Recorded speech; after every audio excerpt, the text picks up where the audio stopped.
So, hello again, and we're concluding our study on the book of Ecclesiastes. So, what are the final conclusions of the preacher? What does he finally have to say about the matter, about life, about death, about getting old? Well, this summarizes it pretty well. Not told who the writer is. We're not reminded that this is supposed to be Solomon. We're not told anything at all. In fact, after chapter 2, it doesn't mention who the preacher is. It just has the proverbs and sayings. It could be a philosopher. In fact, as I said initially, most people think that this was written influenced by Greek philosophy and was written in the style of perhaps the sayings of Solomon. But we don't know.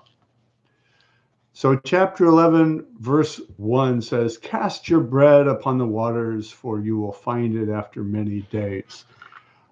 And I'm not sure exactly what that refers to. One comment said that diversify what you're doing, do different things because you don't know what will happen on the positive or the negative. I refer to it more in line of the saying of Jesus, comparing the seed and the sower, saying that the sower cast the seed, and some of it grew up in good soil, and some of it grew up with rocks and weeds and on the path. And so you never know what you do will flourish and what will not. So try it. But the promise is after many days, it'll come back. Some of it will. Some of it will bear fruit. Then in verse 2, give a portion to 7 or even to 8, for you don't know what evil will happen on the earth. I think of this in a positive sense. I think do good things because one day you may need good things to come back to you. I think in some ways the overall philosophy of Ecclesiastes reflects kind of the notion of karma.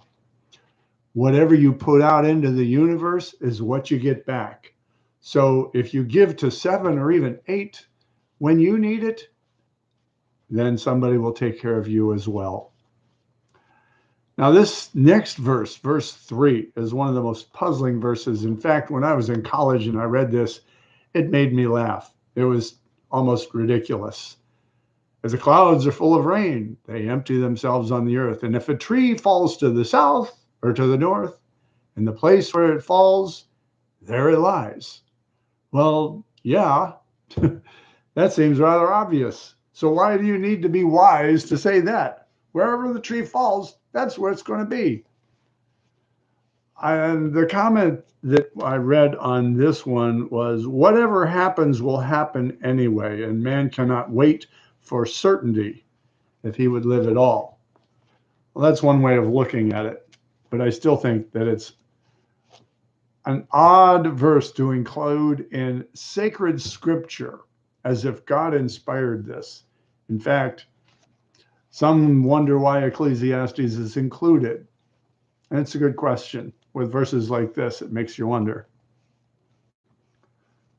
Along this same way, the writer says, whoever watches the wind will not plant, whoever looks at the clouds will not reap. Now, I think that has more to do with the nature of laziness, but that's just my own opinion. These are just proverbs, wise sayings in chapter 10 for the most part. Now, it gets a little more philosophical in here in verse 5, as you don't know the path of the wind or how the body is formed in a mother's womb, so you cannot understand the work of God, the maker of all things, the inscrutability of the Lord. We cannot understand the ways of God just like we cannot understand God. So I think that's what this is saying. Then he gets back to his wise sayings in verse 6. Sow your seed in the morning and the evening. Let not your hands be idle, for you don't know which will succeed, whether this or that, or whether both will do equally well. Once again, the concept of the sower sowing a seed. Some of it will grow and some of it may not. And here in verse 7 and following, in chapter 11, and then further on, he contrasts that in chapter 12. In the New International Version, it says, "Remember your Creator while young." Verse 7, "Light is sweet, and it pleases the eyes to see the sun. However many years a man may live, let him enjoy them all. But let him remember the days of darkness, for they will be many. Everything to come is meaningless or transient, a wind, a vapor." Verse 9, "Be happy, young man, while you are young, and let your heart give you joy in the days of your youth. Follow the ways of your heart in whatever your eyes see." The idea is one day you're going to be old and you aren't going to enjoy it. So enjoy it while you can. Let me tell you, I'm on the wrong side of 60. I still enjoy life. So I have a little bit of an exception to this. But I do know that worse days are ahead. So I try to enjoy what I can out of life myself. He says, "Know that for all of these things, God will bring you into judgment." So don't be too full of joy. In a sense, if you are too libertine, it may come and bite you. Again, this concept of karma, I think, is a good notion to apply here. God will judge what we do for good and for ill. Verse 10, "So then banish anxiety from your heart and cast off the troubles of your body, for youth and vigor are meaningless." Realize that they come to an end. All of the happiness of being young one day goes away. I think that's what the concept is here. Understand a day of reckoning is coming, and so be wise. Don't be addicted to the pleasures that you'll find of your youth. Chapter 12 goes into this more.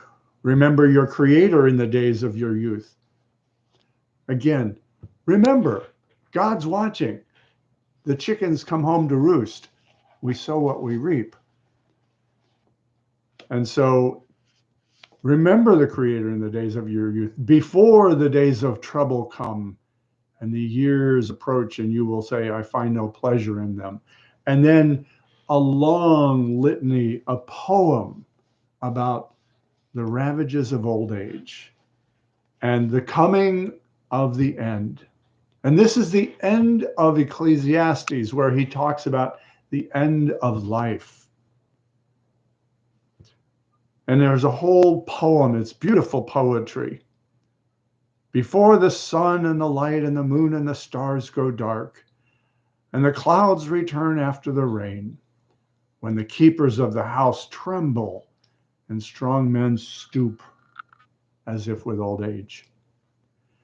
When the grinders cease because they are few," grinders meaning teeth, "and those looking through the windows grow dim," the windows of the eyes, you can't see as well. "When the doors to the street are closed and the sound of grinding fades, when men rise up at the sound of birds," in other words, they don't sleep well, and even the chirping of birds wakens them. "But all their songs grow faint." They can't hear as well, even the birds. "When men are afraid of heights and of dangers in the street, they're afraid of dying. When the almond tree blossoms and the grasshopper drags himself along, and desire no longer is stirred." In other words, the things that they used to get excited about no longer hold any interest. They're too old to enjoy them. A grasshopper, like you hopping along like a grasshopper because your legs are stiff. Then man goes to his eternal home, and mourners go about the streets. That's the end. This is the end for Ecclesiastes. Chapter 12, verse 6.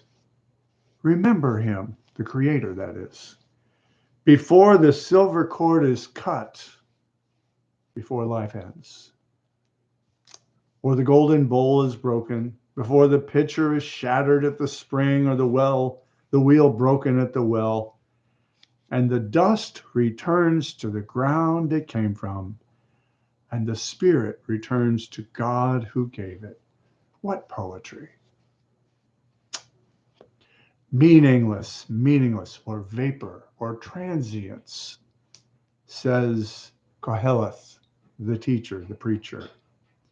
Everything is vanity. So Ecclesiastes ends as it begins. Vanity, vanity, all is vanity. Then there's a few concluding verses here. Not only was the teacher wise, but he imparted knowledge to the people. He pondered and searched out and set out many proverbs. This referencing the book of Proverbs as if this was written by Solomon, but again, not sure on that. The teacher searched to find just the right words, and what he wrote was upright and true, or wise. So this is a book to make you wise. The words of the wise are like goads. They're collected sayings like firmly embedded nails given by one shepherd. Be warned, my son, of anything in addition to them. So don't try to be wise yourself. Don't add to this book. Don't think that you've got some thoughts different. I think this is an incomplete view, but it's certainly the view of the writer of Ecclesiastes. This is the conclusion, verse 13. Now all has been heard. Here is the conclusion of the matter. Even in light of knowing how short life is, that we're all going to die, we're food for worms, we return to the dust, and the spirit goes back to God from whence it came. Here's the conclusion. Fear God and keep his commandments, for this is the whole duty of man, for God will bring every deed into judgment, including every hidden thing, whether it is good or evil. Now, there's no mention of how this judgment happens. Given that Koheleth sees life ending at the grave, it cannot be a judgment in the afterlife. There is no mention, no thought of that whatsoever. The judgment must be either in history, you're judged to be a terrible person by those who follow you, or God will judge you somehow in this life before you die. There will be more pain and suffering. There will be some misery that will come upon you because of something you've done. That is the only possible conclusion that the judgment could be for this particular book. If we infer from other books that there's some other judgment, then you're ignoring this book. The clear teaching of Ecclesiastes is that it must be a judgment of this life or the judgment of history, because there's nothing after this life. So, having said all that, a few thoughts. Overall, the writer of Ecclesiastes is presented as a sage.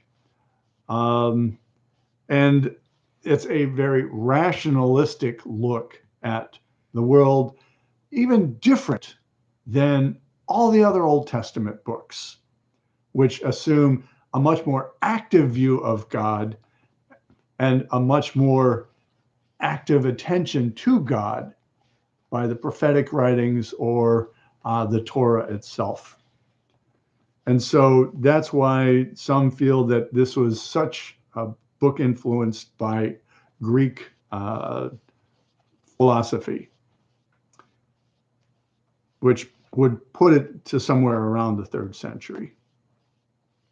There is no real formal structure to Koheleth, and it opens and closes without a comment. Scholars are befuddled amongst themselves why this particular book is included in the Old Testament at all. At some point, it got in there, maybe because of a reference to the son of David, but once it was included, it's been included ever since. Whether it reflects the outlook of the rest of the Bible or not, it's in there now. And so the wisdom or the wise men, it could be that the last few verses of this book were added to make it more palatable to the Jewish readers who would be reading this. So verses 9 through 14, maybe an addition beyond where it says, all is vanity. So what do we take from this? Life is a gift. Enjoy it, but understand everything we sow, we later reap. Thank you for joining us in this discussion. I hope that you've found this helpful and that you've enjoyed this journey so far. Peace to you. Bye-bye.